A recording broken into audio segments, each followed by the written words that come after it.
një nga këto normat etike të cilat lidhen me besimin dhe rregullat të cilat Allahu i kërkon nga ne është besimi i drejtë në Allahun një dhe besimi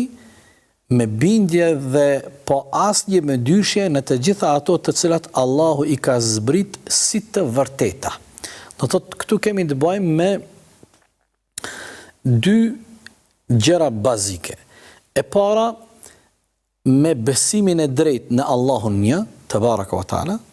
dhe e dyta me besimin ton të drejtë po ashtu po asnjë dilemë në ato të cilat Allahu i zbriti si të vërteta. Me lejoni të përmendi dy ajete nga Kurani famlart, nga se numri i ajeteve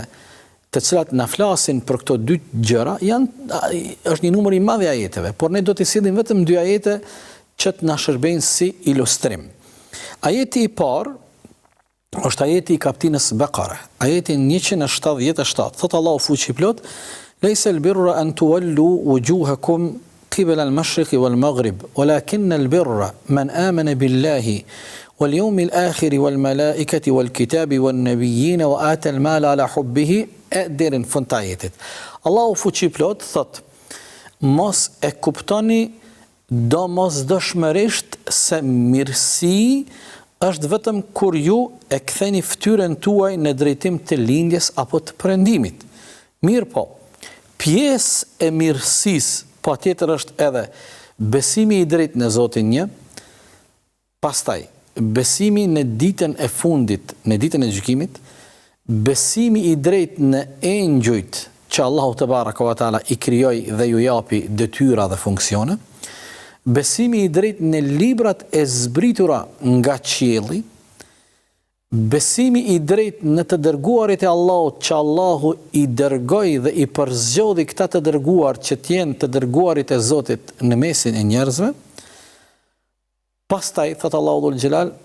që t'ju afroni pasurinë atyre familjarëve e nevojtarëve e kështu me radhë. Do të thot ajeti i parë neve na tregon se ne jemi prej atyre normave dhe detyrave që kemi obligim karshi Zotit ton, nuk është vetëm besimi i thjesht, por krahas besimit të drejtë në Zotin një te baraka wa taala, ne jemi po ashtu të obliguar të besojmë edhe ato të vërteta të cilat Zoti i Madhërisëm i zbriti. Prandaj ajeti 177 nga kaptina Bekara është një ajet ilustrues i cili dëshmon dhe argumenton këtë çfarë e tham më herët. Ajeti i dytë është ajeti i kaptinës Nisa. Ajeti 136, thot Allahu fuqi plot: "Aminu billahi wa rasulihi wal kitabi alladhi nazzala ala rasulihi wal kitabi alladhi unzila min qabl wa man yakfur billahi wa malaikatihi wa kutubihi wa rusulihi wal yawmil akhir faqad dalla dalalan ba'ida." Thot Allahu fuqi plot: "Dhe ju besoni me besim të drejtë dhe po asnjë me dyshje në Zotin një te baraka wa taala, nga se atij takon robëria dhe adhurimi. Besojeni po ashtu të dërguarin e tij Muhammedin alayhis salam. Pastaj besojeni librin i cili i zbriti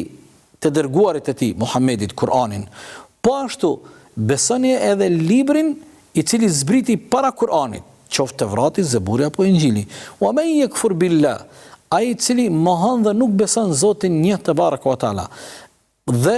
mohon dhe nuk beson engjëjt e Zotit, librat e zbritura nga Zoti, të dërguarit e Allahut të cilët Allahu i përzgjodhi dhe i dërgoi njerëzimit, dhe nuk beson ditën e gjykimit dhe ditën e fundit, i tilli është i humbur përjetësisht." Do thotë, shiqoni, edhe ajeti i dytë, përpos që na obligon me besimin e drejtë në Allahun te baraka wa taala, njëkohësisht këto dy ajete na obligojnë që ne krahas besimit në Zotin një te baraka wa taala, besimit të drejtë, të besojmë edhe ato të vërteta të cilat Allahu i zbriti, e që në këto ajete po përmendet sikur sa që është besimi në engjëjt e Allahut, besimi në librat e zbritur nga qielli, besimi dhe pranimi i të gjithë të dërguarve të Zotit që Allahu i përzgjodhi